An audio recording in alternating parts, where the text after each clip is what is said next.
Hello नमस्ते everyone. आज म चाहिँ अछामको चौरपाटी गाउँपालिकामा घुम्न आइरहेको छु। यो माथिको चाहिँ चौरपाटी गाउँपालिका। हामी चाहिँ तल गाउँतिर जाँदैछौँ। यो चाहिँ गाउँको बाटोहरू। यो बाटो पनि एकदमै डेन्जरस छ। त्यहाँ डाँडाहरू, हावापानी एकदमै राम्रो छ यहाँको चाहिँ। चिसो गर्मी सिजनमा पनि चिसो हावा चल्ने एकदमै राम्रो छ मौसम बस्नको लागि चाहिँ। तर यहाँ काम गर्न चाहिँ एकदमै गाह्रो। बाटोघाटोहरू राम्रो छैन। यस्तो छ बाटोहरू पुरै खाल्डा खुल्डी। रोड चाहिँ यता माथितिर छ। अहिले हामी तलतिर गाउँतिर जाँदैछौँ। यस्तो छ बाटोहरू पनि डेन्जरस तरिकाको।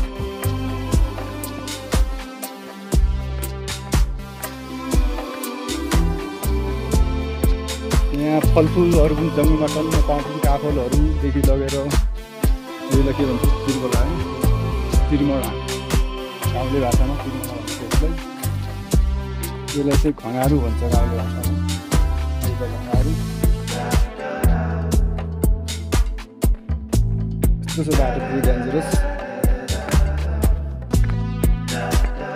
त्यो माथि गाउँहरू छन्, गाउँहरू पनि काट्नै बाँकी छ अझ पनि।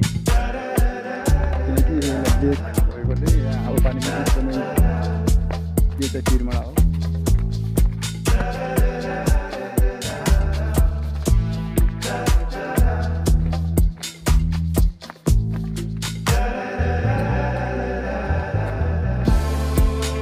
यहाँको मेन विशेषता भनेको चाहिँ हावापानी एकदमै राम्रो बस्नको लागि। गर्मी सिजनमा पनि एकदमै सुइटेबल हावापानी छ।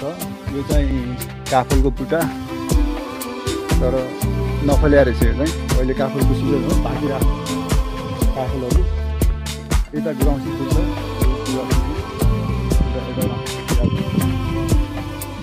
यो गुराउँसी फुल्छ। यता आयो तलतिर अछामको गाउँ।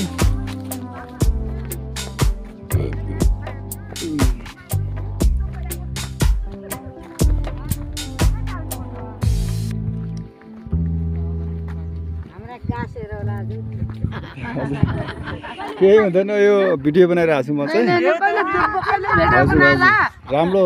यो सबैले थाहा पाउँछन् यहाँ यस्तो रहेछ भनेर। ल ल ल, केही हुँदैन, राम्रो छन्, मन पराउँछन्। 16 टका। हजुर 16 टका। हामी तराईबाट आएका, भटगाउँ। हजुर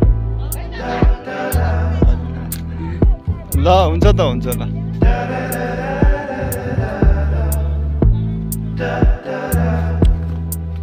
पुरा अछामको डाँडाहरू यस्तो बबाल छ। यहाँ सिँचाइ चाहिँ हुँदैन त्यत्तिकै, आकाशे पानीको भरमा चाहिँ खेती हुन्छ। बढी जस्तो यहाँ गेडागुडीहरू बढी फल्छ। यस्तो धान गहुँहरू चाहिँ अलिक कम फल्छ, किनकि सिँचाइको अभावले गर्दा।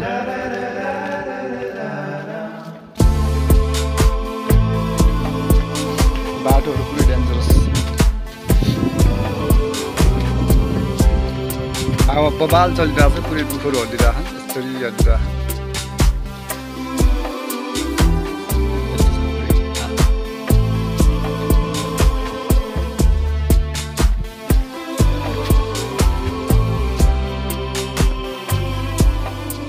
यहाँ अहिले नआएको चाहिँ म चाहिँ लगभग 11 वर्ष जति हो।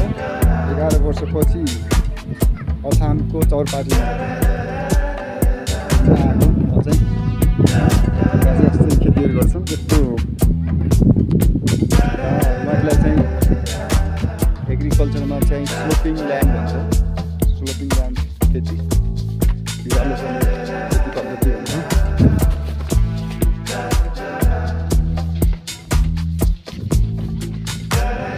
यसरी बच्चाहरू टाढा टाढाको स्कुलमा पढ्न जान्छन्। यसरी बाटोमा यसरी हिँडेर गइराखेका हुन्छन्, डर पनि मान्दैनन्।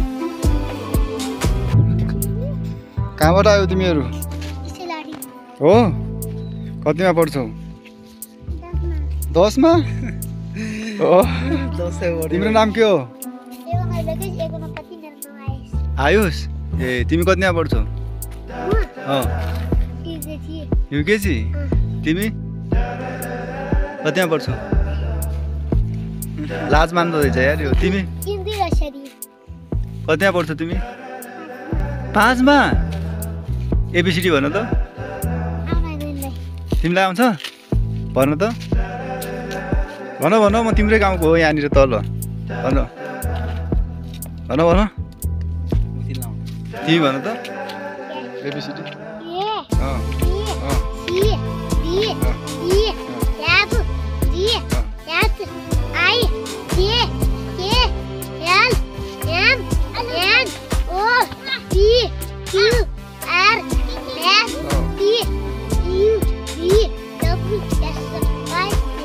जान्दो रहेछ यार ठिक छ तिम्रो टिचरको नाम के हो थाहा छ तिम्रो घर कहाँनिर तल यसरी हिँडेर जान्छु सधैँ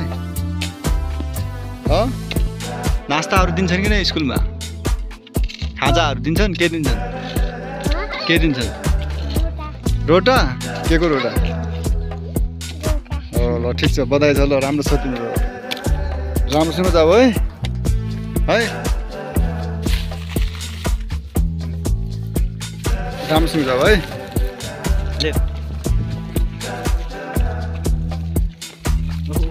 ल बाई बाई गरिदियो त हामीलाई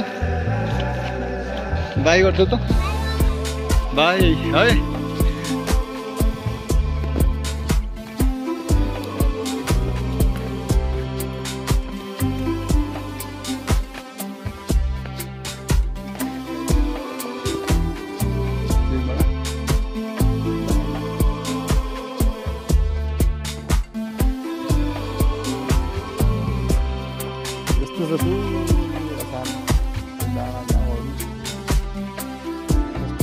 बाटोहरू पुरै भिरालो हिँड्न पनि एकदमै गाह्रो यता मेरो पछाडि भाइ पनि छ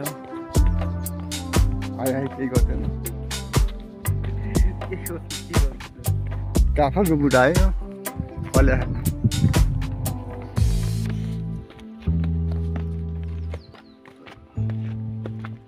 चराचुरुङ्गीहरू पनि पुरै च्याउच्याउ बिहामा गरिरहेको हुन्छ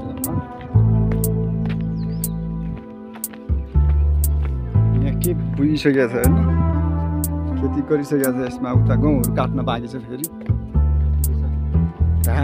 धानहरू बुझिसकेको छ यसमा बेकाली धान भन्छ यसलाई चाहिँ यो चाहिँ बेक भएर यसमा चाहिँ बेकाली धानहरू अहिले नै खेती गरिसकेको छ यसमा चाहिँ तर यहाँ चाहिँ जेठतिर गर्छ यहाँ चाहिँ अहिले वैशाखमै खेती गरिसकेको छ धानहरू यो धान चाहिँ कस्तो भन्दाखेरि चाहिँ सिँचाइ नभएर आकाशे पानीको भरमा डिपेन्ड गर्छ यहाँको किसानहरू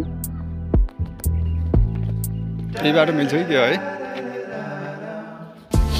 बाटै कम्प्लिट भयो हामीको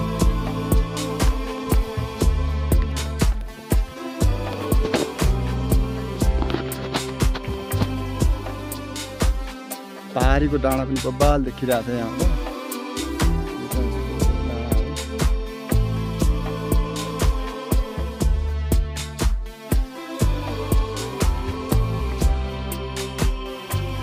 यो चाहिँ पहाडको गाउँ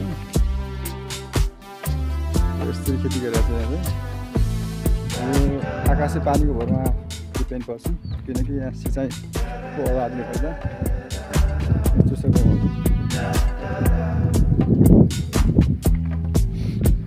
बाटो हामी चाहिँ ठ्याक्क अहिले रोडमा यो चाहिँ रोड हो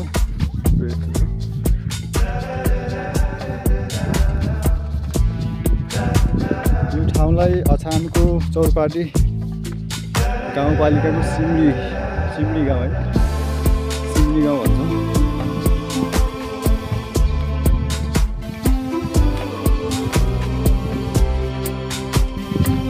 पहाडको डाँडाहरू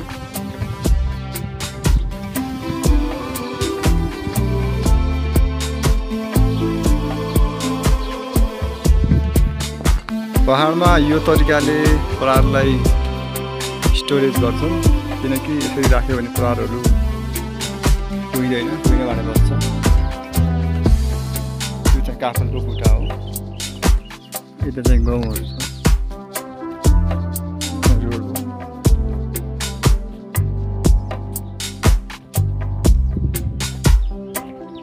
तर बबाल त डाँडा काँडादेखि एकदमै राम्रो दृश्यहरू देखिन्छ।